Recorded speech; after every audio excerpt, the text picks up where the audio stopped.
Hello， 大家好，今日咧嚟俾大家睇一下我嗰個驚魂嗰個即係即係魔嘢不僅是幻想。之後咧俾大家睇下我個圖片啦。怪物就唔睇啦，我哋睇寶物收藏櫃。我其實都唔係好多金㗎咋。我覺得我有個朋友咧，係有家人有呢個啦，仲有呢個，仲有呢啲全部佢都有。就差呢個。佢琴日咧開到呢個家人啊，先睇睇我噶啦。呢個咧係我，其實咧我應該有兩個嘅，但係咧我俾怪殺咗啊！我俾怪殺咗之後我就少咗，我就剩得一個。之後呢個我咧係我朋友咧，讓俾我嗰個金箱，之後我哋一齊拜啊，之後就拜出咗呢個。之後呢個好長有啦，冇咩？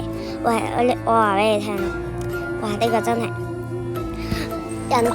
人哋咧都係要打好耐先有呢個，但係咧我玩咗呢個由呢個模式一陣咧，我就有呢個啦，真係勁係我真係好好運。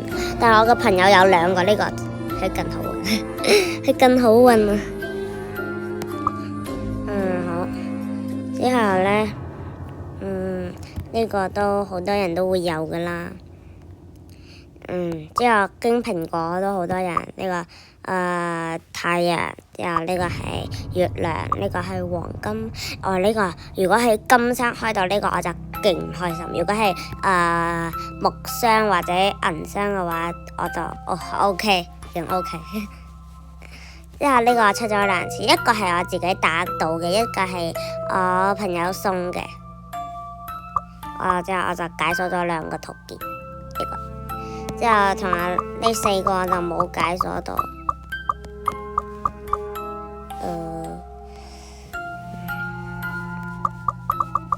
呢四個我朋友有呢個啦，有呢個啦，同埋呢個，之後我都冇。之後佢拆呢個，佢就會全部圖片都有晒。但係咧，因為我有玩嗰個大陸版㗎嘛，所以咧我知道到時會出嗰個超市，之後啲金全部都會重新晒，之後啲圖片就會即係咧啲圖片就會多咗好多嘢。咁我就 OK 啲，但我都係有啲羨慕我朋友有咁多。